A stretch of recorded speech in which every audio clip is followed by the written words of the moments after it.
नमस्कार, आप देख रहे हैं साधना न्यूज। मैं हूं आपके साथ नेहा। उत्तर प्रदेश में 2022 में होने वाले विधानसभा चुनाव में सीएम योगी आदित्यनाथ के साथ ही पूर्व मुख्यमंत्री अखिलेश यादव, कांग्रेस का युवा चेहरा प्रियंका गांधी वाड्रा और राष्ट्रीय लोक दल के अध्यक्ष जयंत चौधरी के रणनीतिक कौशल की परीक्षा होगी। इस विधानसभा चुनाव में ये चारों चेहरे अपने अपने दल के सेनापति बनकर मैदान में उतरेंगे। आपको बता दें कि विधानसभा चुनाव 2022 में राजनीतिक दल ही नहीं बल्कि देश और प्रदेश की राजनीति पर प्रभाव डालने वाली नई सियासी पीढ़ी की साख भी दांव पर होगी। ये विधानसभा चुनाव मुख्यमंत्री योगी आदित्यनाथ के साथ ही समाजवादी पार्टी के अध्यक्ष अखिलेश यादव, प्रियंका गांधी वाड्रा, जयंत चौधरी के रणनीतिक कौशल की बड़ी परीक्षा लेने जा रहे हैं। ऊर्जा और जुनून से चमकते लगभग हम उम्र ये नौजवान नेता इस बार अपने अपने दल के सेनापति के रूप में मैदान में होंगे। योगी आदित्यनाथ के सामने बुलंद भगवा झंडा थामे रखने के साथ ही प्रतिद्वंदियों के सामने पार्टी का अस्तित्व बचाने की चुनौती है। विधानसभा चुनाव इस बार बेहद दिलचस्प होंगे, इसमें कोई संदेह नहीं है। लगातार चुनाव में प्रचंड बहुमत हासिल कर ही भाजपा आत्मविश्वास से लैस है, जबकि सपा, बसपा और कांग्रेस जातिगत गणित बिठाने में लगी हुई है।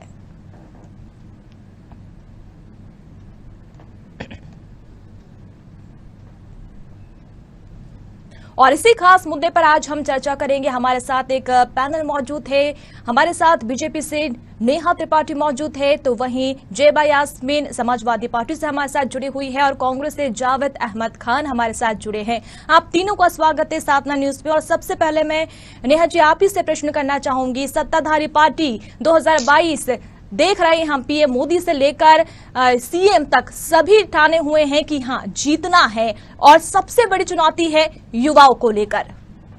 जी, पहले तो बहुत बहुत धन्यवाद, आपने मुझे बुलाया है। जी, मैं ये कहना चाहती हूँ कि ये तो 2017 का और 19 का हम इतिहास दोबारा दोहराने जा रहे हैं, क्योंकि हमने इतना कार्य किया है पीएम मिस्टर मोदी जी के नेतृत्व में और योगी जी के नेतृत्व में, भारतीय जनता पार्टी के नेतृत्व में इतनी सारी देश की जो समस्याएं हैं वो दूर हुई हैं। हमने विभिन्न तरीके के कार्य किए हैं, तो निश्चित ही जनता हमें दोबारा लाने का और कार्य करने का अवसर प्रदान करेगी, ये हमें पूर्ण विश्वास है। बिल्कुल नेहा जी, जिस तरीके से आपने कहा कि हम पूरी तरीके से आश्वस्त है कि हम चुनावी मैदान में उतरेंगे और पूरी तरीके से, लेकिन यहाँ पर एक सवाल ये भी उठता है युवाओं, क्योंकि सीएम योगी आदित्यनाथ हमारे सामने हम देख रहे हैं कि युवा चेहरा है और उसी के नक्शे कदम पर, क्योंकि सीएम के साथ भी एक बहुत बड़ी यहाँ पर चुनौती है और यही कहा जा रहा है जब से सीएम योगी आदित्यनाथ यूपी में है, यही कहा जा रहा है कि युवाओं के नेतृत्व में प्रदेश ने बहुत उन्नति की है। जी बिल्कुल, प्रदेश ने बहुत उन्नति की है। हमने कई तरीके के कार्य किए हैं। जिस तरीके से पहले यहाँ पे गुंडा राज होता था, पीसीए की सरकार जो जिस तरीके से गुंडा राज का कार्य करती थी, एक ही जाति विशेष के लिए सारे कार्य और सारी सुविधाएं होती थी, उस चीज को हमने खत्म किया है। हम सर्वजन हिताय सर्वजन सुखाय में विश्वास रखते हैं, उस तरीके का ही काम करते हैं। और हमने कई, चाहे विद्युत का क्षेत्र हो, चाहे युवाओं के लिए नौकरियां हो, चाहे सड़कें हो, किसी भी क्षेत्र में आप देख लीजिए राज्य ने उन्नति की है। बिल्कुल नेहा जी, आप हमारे साथ बने रहिए। और कांग्रेस से भी हमारे साथ जुड़े हुए हैं जावेद अहमद जी। जावेद जी, जिस प्रकार से चुनाव होना है 2022 से, पूरी तरीके से कांग्रेस भी तैयार है कि हमें एकदम कमर कस ली है और उसके बाद हमें चुनावी मैदान में उतरना है। क्या कुछ तैयारी कांग्रेस की है, क्योंकि प्रियंका गांधी भी अब ये कमान संभाली हुई है? विधानसभा चुनाव जो होने जा रहा है, ये कांग्रेस प्रियंका जी की अगुवाई में लड़ने का काम करे। आप लगातार देख रही होंगी, आपको भी सूचनाएं होंगी कि इस समय हमारे यहाँ ग्राम पंचायत के बाद न्याय पंचायत और ब्लॉक समितियों के गठन के बाद अब बूथ समितियों को गठित करने का काम बहुत तीव्र गति से चल रहा है और इस महीने के अंत तक वह पूरा हो जाएगा। 9 और 10 अगस्त को जो क्रांति दिवस, देश की आजादी का सबसे बड़ा पवित्र दिन था, उस दिन हम लोगों कांग्रेस ने प्रियंका जी के निर्देश पर उत्तर प्रदेश में भाजपा गद्दी छोड़ो मार्च का आयोजन किया था और 19 अगस्त से जय भारत महासंपर्क अभियान कांग्रेस प्रारंभ करने जा रही, जो लगभग 75 घंटों का होगा, माने 3 दिन का। और इन 3 दिनों में कांग्रेस के छोटे बड़े सभी नेता गांव में, शहरों में, मोहल्लों में प्रवास करेंगे और जो लक्ष्य प्रियंका जी ने निर्धारित किया है कांग्रेस के नेताओं और कार्यकर्ताओं के प्रवास का और लोगों से संपर्क का, कि न्यूनतम 90 लाख व्यक्तियों से, मतदाताओं से कांग्रेस संपर्क स्थापित करने का काम करेगी। उत्तर प्रदेश की जो स्थितियां हैं वह किसी से छिपी नहीं है कि किस तरीके से रोजगार की समस्या उत्पन्न हुई है। जो सरकारी भर्तियों में जिनका चयन हुआ था, जिन लोगों के आज तक नियुक्तियां नहीं हो पाई, पुलिस सिपाही भर्ती देख लीजिए, 49,000 से अधिक अभ्यर्थी चयनित हुए थे, जिसमें 15,000 को ही अभी तक सरकार नियुक्ति दे पाई। 35,568 अभ्यर्थी आज भी अपने मेडिकल के लिए ही अभी भटक रहे हैं, नियुक्ति तो बहुत दूर की बात है। जब वह कोई मांग करते हैं तो सड़कों पर योगी जी की पुलिस उनको पीटने का काम कर रही। सहायक शिक्षक भर्ती में आपने देखा कि किस तरीके से सरकार ने पिछड़ा वर्ग आयोग की रिपोर्ट को झूठा बताते हुए, अपने ही आयोग की रिपोर्ट को झूठा बताते हुए पिछड़े वर्ग के लगभग 7,000 अभ्यर्थियों का जिस तरीके से अधिकार हड़प लिया, उसको झूठा बता दिया सरकार ने, कहा हमने कोई अधिकार नहीं हड़पा। आज भी आप देखिए कि उसी 69,000 शिक्षक भर्ती में 22,000 सहायक शिक्षकों को और सम्मिलित करने का, क्योंकि 1,35,000 पद अभी उत्तर प्रदेश में रिक्त हैं, उनकी नियुक्तियों को इसी के साथ कर देने के लिए कितने बेरोजगार नौजवान सड़कों पर हैं, आंदोलन कर रहे हैं, और योगी जी की पुलिस मौन है। 3 दिन, आज चौथा दिन है, तमाम अभ्यर्थी पानी की टंकी पर चढ़े हुए हैं और सरकार मौन है। बिजली और पानी की वहां पर उपलब्धता जो है सरकार ने बंद करवा दी है। इस तरीके से क्रूरता के साथ महिलाओं के साथ उत्तर प्रदेश के शहर शहर गांव गांव क्या हुआ है, योगी जी के शासन ने यह। ज़ेबा जी, जावेद जी आपके पास भी आऊंगी। ज़ेबा जी भी हमारे साथ जुड़ी हुई है। ज़ेबा जी, क्या कुछ तैयारी है पार्टी की? कौन से ऐसे युवा चेहरा है जो सामने आएंगे जनता के सामने और जिसको देखकर वोट जनता कर सकती है? और सबसे पहले ये भी आपसे जानना चाहूंगी, समाजवादी पार्टी की स्थिति हमें भी पता है, आपको भी पता है, अगर अब पार्टी उतरती है, क्योंकि कहा जा रहा है कि बहुत सारे ऐसे मुद्दे हैं जिसे लेकर जनता के बीच में उतरे जाएंगे, कौन से ऐसे युवा नेता है जो सामने आएंगे? अखिलेश यादव तो खुद है संभाले हुए कमान, इसके अलावा देखिए नेहा जी, समाजवादी पार्टी का शुरू से जो चुनावी मुद्दा था वो हमेशा काम रहा है और आगे भी वही रहेगा जी। जैसा कि भाजपा की प्रवक्ता बोल रही हैं कि हमने बहुत काम किया है, तो अक्सर चैनलों पे जितने भी भाजपा के प्रवक्ता आते हैं हम उन्हें यही सुनते हैं कि बहुत काम किया है, लेकिन आज तक कभी काम मेंशन नहीं किया इन्होंने किसी भी डिबेट पे। क्या काम किया है? वो ऐसा काम है जो ना जनता को दिखता है और ना भाजपा के पास बताने को कुछ है, सिर्फ काम किया है इतना रटते रहते हैं। दूसरी बात, जहां तक ये कह रहे हैं युवाओं के लिए बहुत किया है, आप ये बताइए लखनऊ में जिस तरीके से पिछले 7-8 महीनों से प्रदर्शन चल रहा है युवाओं का, जितनी भी भर्ती रही है उसमें घोटाले हुए हैं, अपने ही राष्ट्रीय पिछड़ा आयोग की रिपोर्ट ये नहीं मान रहे हैं। आप लखनऊ में इको गार्डन बना हुआ है जो आंदोलन का अड्डा बना हुआ है इस समय, आप वहां जाके देखिए हजारों की तादाद में लोग सरकार के खिलाफ बैठे हुए हैं, चाहे वो एम्बुलेंस कर्मचारी हो, चाहे वो 69,000 भर्ती हो या बाकी 22,000 वाले, सारी भर्ती के लोग वहां बैठे आंदोलन कर रहे हैं। उनको पुलिस की, प्रशासन की तरफ से धमकाया जा रहा है कि अगर आप लोगों ने अपना आंदोलन बंद नहीं किया तो आप पे इतनी धाराएं लगाई जाएंगी कि आपका करियर चौपट हो जाएगा, आप लोग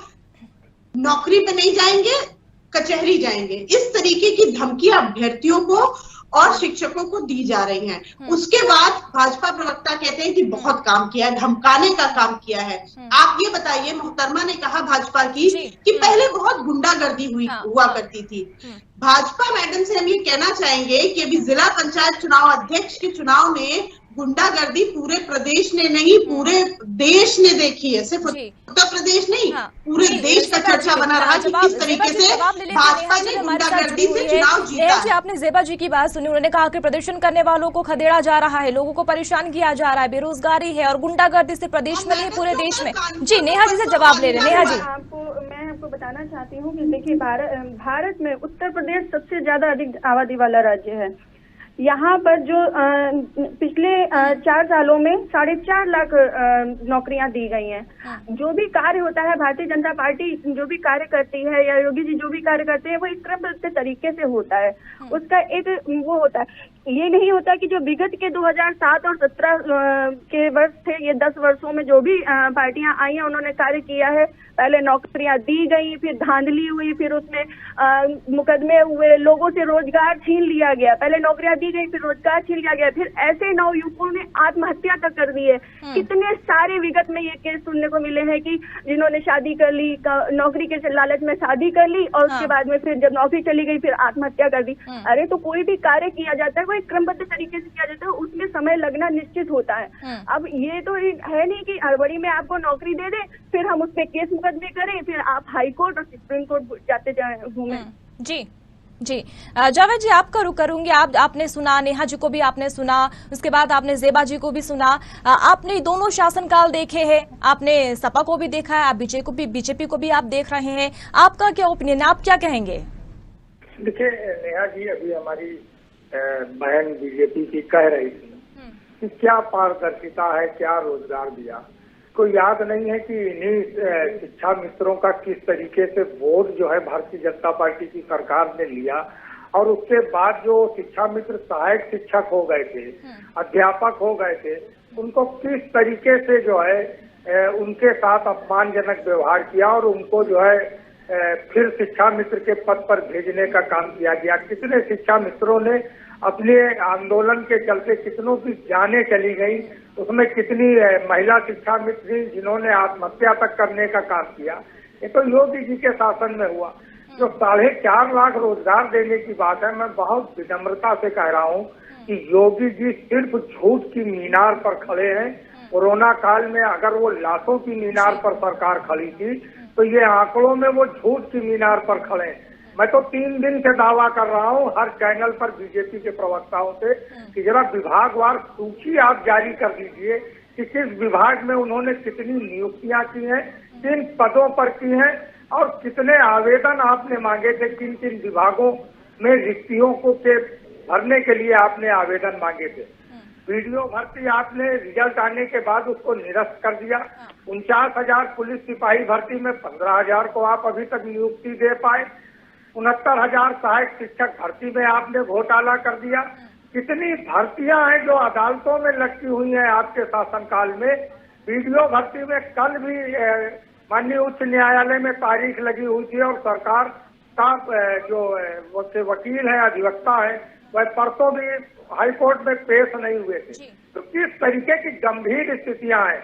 जल निगम के कर्मचारियों को आप वेतन नहीं दे पा रहे हैं, उनके जो रिटायर्ड कर्मचारी हैं उनको आप पेंशन नहीं दे पा रहे हैं। और अगर आप आगे जाएंगे भ्रष्टाचार के मामले पर, तो आप एक चीज जान लीजिए कि मेडिकल सप्लाई कारपोरेशन ने किस तरीके से उत्तर प्रदेश के हृदय रोगियों के साथ विश्वासघात करने का काम किया और नकली दवाएं खरीद ली गई। बहुत हो हल्ला मचा कहा SIT की जांच हम कराएंगे, 10 दिन में रिपोर्ट आएगी, आज तक नहीं आई। जी जावेद जी, नेहा जी आपसे जवाब ले लेते हैं। आपने सुना जावेद जी को तमाम तरह के आरोप लगा रहे हैं। जी देखिए, ये तो आरोप लगाएंगे, इनका कार्य ही आरोप लगाना है। इनके जब कोई आरोप लगाने में ही बिना तथ्यों के जुट जाए तो उसके बारे में क्या कहा जा सकता है। बाकी आप खुद भी देखिए कि जो कार्य चल रहा है वो एक क्रमबद्ध तरीके से चलता है और नौकरियां मिलने में समय लगता है, समय और भी सरकार क्रमबद्ध तरीके से काम करती है, तो उसके तहत काम किया जा रहा है। 4 लाख में आप जरा योगी जी से पूछ लीजिएगा कि उन्होंने एक नया मानक तय किया है रोजगार का कि जो लोग सेवा में हैं, सेवारत हैं, उनको जो पदोन्नति दी गई है, प्रमोशन दिया गया है, उसको भी उन्होंने रोजगार मान लिया है। ये कितना हास्यास्पद है। बहन आप पूछ लीजिए अपनी सरकार के मंत्री से, स्वामी प्रसाद मौर्य जी ने पिछले वर्ष विधानसभा में क्या कहा था, रोजगार के बारे में, बेरोजगारी के मामले में क्या कहा था। तो तथ्यों के साथ बैठा करिए। आज चैनल पर है, लाइव है, मैं तथ्यों के साथ हूँ। मैं इसीलिए चुनौती दे रहा हूँ कि आप विभागवार सूची जारी कर दीजिए किस विभाग में कितनी नियुक्ति की है, मैं मान लूंगा। आदरणीय, आप जो तथ्यों के साथ बैठे हुए हैं और इसका लेखा जोखा है, ये आपको 22 के बाद पता चल जाएगा। अरे वो अभी पता चल रहा है। 35,000 भरने पर है, क्यों नहीं उनका आप नियुक्ति छोड़ दीजिए, मेडिकल करा पाए। 1 साल वो जूनियर हो गए, उनका भविष्य चौपट किया जा रहा है। ये कौन कर रहा है? किसकी सरकार कर रही है? बांदा के कृषि विश्वविद्यालय में 15 पदों पर 12 एक जांच विशेष से हो गए। ये योग्यता है, ये कहाँ से पैमाना आप ले आए, पिछड़ों का आरक्षण आपने मारा, सहायक शिक्षक भर्ती में अनुसूचित जनजातियों का, आदिवासियों का 1200 सीटों का कोटा आपने क्या किया? हवा खा गई कि जमीन खा गई? क्या हुआ, क्या किया आपने? चलिए जावेद जी, ये तमाम सवाल आपके भी थे क्योंकि विपक्ष का काम ही होता है सवाल उठाना और विपक्ष ने अपनी आवाज भी यहाँ बुलंद की है। नेहा जी, आपसे भी इसका जवाब चाहेंगे हम, लेकिन इसके बाद हम जेबा जी का रुख करते हैं। जेबा जी, पहला चुनाव हुआ था 2017 में, अगर हम बात करें तो 47 सीटें 2017 में सपा के पास थी। क्या लगता है 2022 में कितनी सीट हासिल कर पाएगी? देखिए, मेरी तो साफ बात है, 2012 में भाजपा के पास कितनी सीट थी? 50 के अंदर थी। उसके बाद वो बहुमत से आए, तो ये कोई बड़ी बात नहीं होती है। ये उत्तर प्रदेश है, यहाँ की जनता राजनीतिक तौर पे बहुत अवेयर है। कब उठाना है, कब गिराना है, जनता डिसाइड करेगी। ये पार्टी डिसाइड नहीं करती है।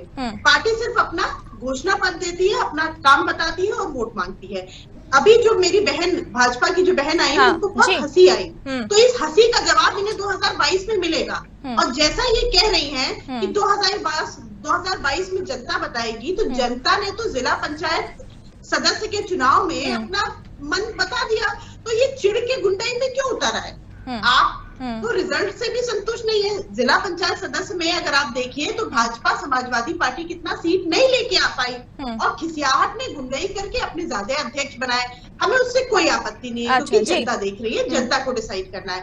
एक और बात में, इन्होंने कहा कि समय ज्यादा लगता है रोजगार देने में। देखिए, हर सरकार को 5 साल मिलता है, इसी 5 साल में आपको अपने काम दिखाने पड़ते हैं। भाजपा की मोहतरमा बता दें, ऐसा कौन सा नौकरी है जो इनके कार्यकाल आने के बाद 2017 के बाद इन्होंने निकाली और उसकी भर्तियां करी और लोग अपनी नौकरी में हैं? ये बता दें किस जवाब ले लेते हैं जेबा जी नेहा जी से। नेहा जी, आपसे प्रश्न यही है कि कौन कौन से ऐसी भर्तियां निकाली गई है और जॉब मिली है? जेबा जी का भी सवाल है, अहमद जी का भी सवाल है, जवाब दीजिए। पुलिस की भर्तियां निकाली गई थी, पुलिस की भर्तियां ली गई हैं। शिक्षा के क्षेत्र में कई भर्तियां निकाली गई थी, वो भी ली गई हैं, और अन्य अन्य क्षेत्रों में सब भर्तियां निकाली गई हैं। विद्युत के क्षेत्र में निकाली गई। जैसे जवाब नहीं एक्सेप्ट होंगे, आप बिल्कुल डिटेल के साथ, तथ्यों के साथ बात करिए। कौन सी निकाली गई? कई जवाब नहीं हुआ ना। ऐसा नहीं है मैडम, भर्तियां निकाली गई हैं और कार्य किए गए हैं, तभी तो ये 4.5 लाख भर्तियां की गई हैं। कौन सी भर्ती? आप कांस्टेबल भर्ती भी बता दीजिए।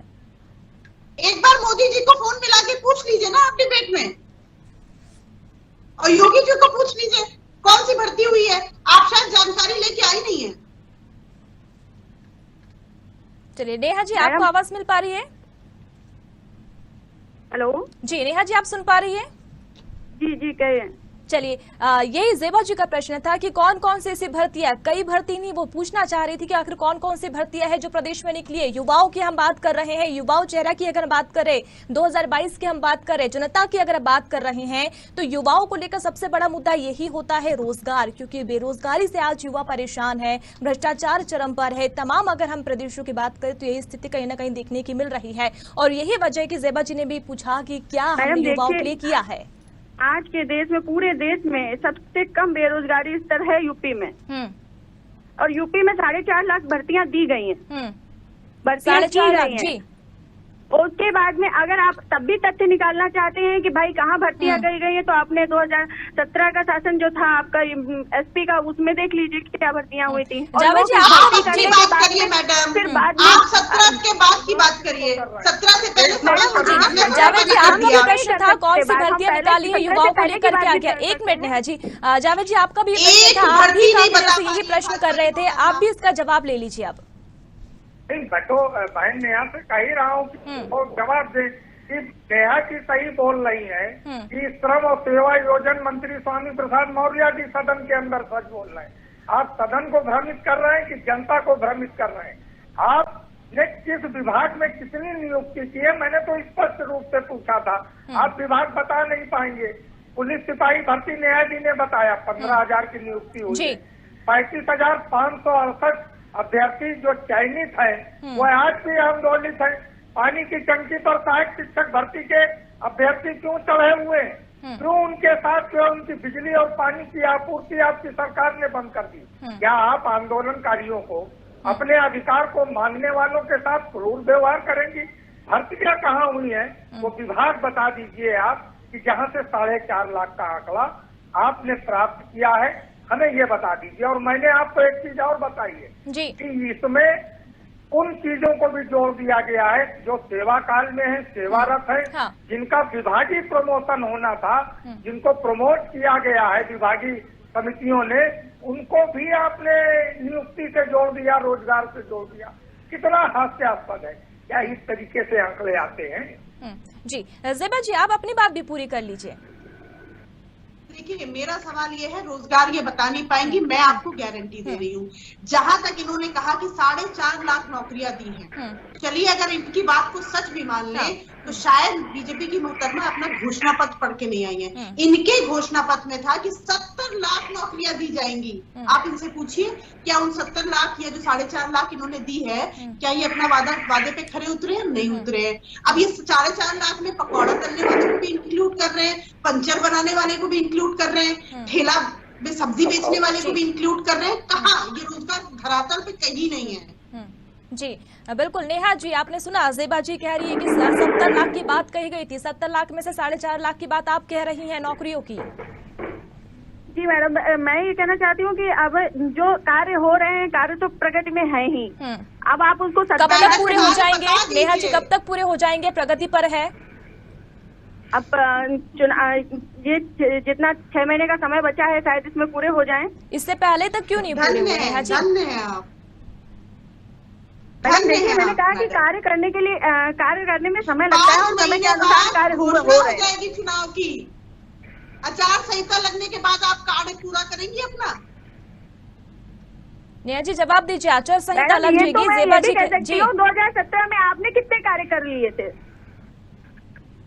मतलब हमने नहीं किए तो आपने भी कसम खा लिया? तो आप स्वीकार करती है ना कि आपने कार्य नहीं किए, तो आपको जब आपने कार्य नहीं किए, जनता ने आपको देखा है, आपको जनता ने देखा है कि आपने कार्य नहीं किए, हमने तो फिर भी किए हैं। आपको जनता ने देखा है कि आपने कार्य नहीं किए हैं। इस देश से आपको 2017 में मुक्ति खाने को मिली थी, 19 में मिली थी, आपको दोबारा भी मिलेगी, 2022 में भी मिलेगी। नेहा जी, इनसे कहिए 5 मिनट बचे हैं डिबेट की, 5 काम बता दें, हम इनको वोट दे देंगे। बता देंगे 5 काम बता दें। जी बता दीजिए नेहा जी। मैडम जी, हम बता भी देंगे तो भी आप वोट नहीं देंगे। आप एसपी की देखिए, वोट तो एक अलग मुद्दा है, तो जनता देख ही लेगी किसे वोट देना है। बता दीजिए। हेलो जी नेहा जी, वोट तो एक अलग मुद्दा है, वो तो जनता देख ही लेगी। और जनता इतनी समझदार आज की तारीख में है कि वो अपना भला बुरा खुद समझती है।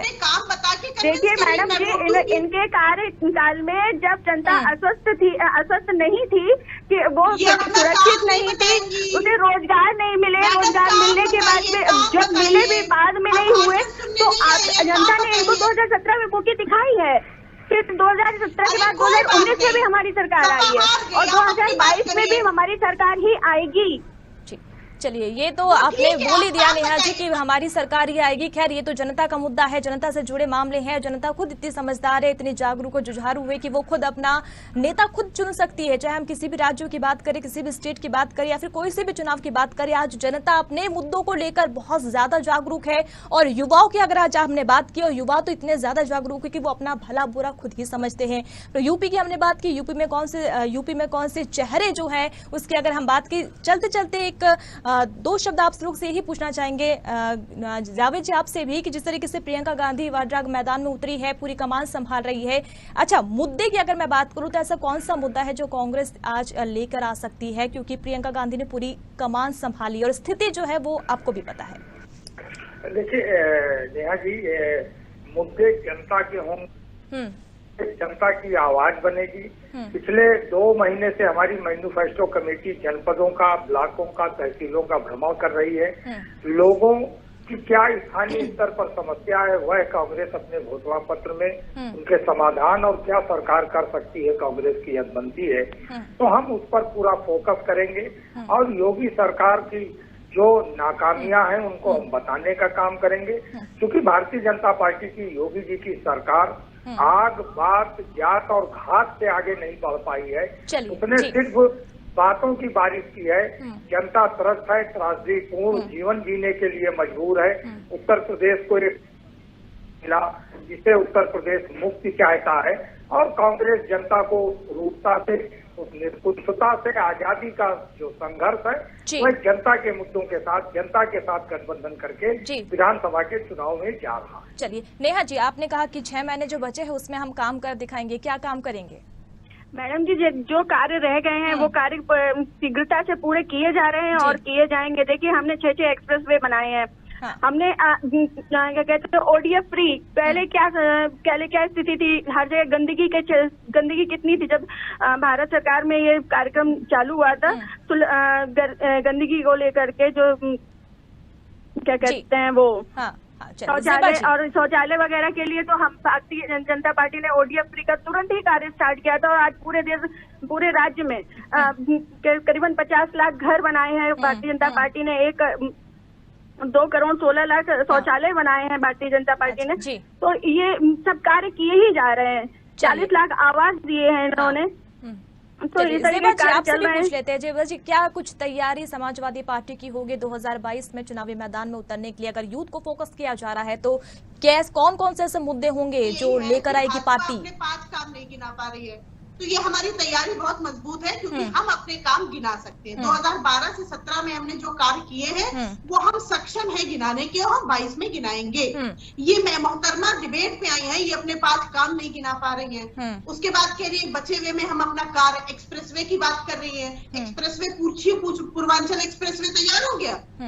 कौन सा एक्सप्रेसवे बनवा दिया? कहाँ से चालू है भाई पूर्वांचल? मैडम, जब यमुना झूठ बोलने की सरकार है, झूठ बर्दाश्त करने की। अब जनता झूठ बर्दाश्त नहीं करेगी। ये सिर्फ डिबेट पे आके चिल्ला सकते हैं, धरातल पे काम का कोई नामो निशान नहीं है। जनता सब कुछ समझ गई है। जनता 22 में एक तरफा वोट करके बहुमत से समाजवादी सरकार बनाएगी। चलिए, बिल्कुल। आप तीनों का बहुत शुक्रिया हमसे जुड़ने के लिए इस खास डिबेट में। तो बता दें आपको, कुछ जनता जो है बहुत समझदार है और 2022 का चुनाव लड़ा जा रहा है युवाओं के चेहरों को लेकर।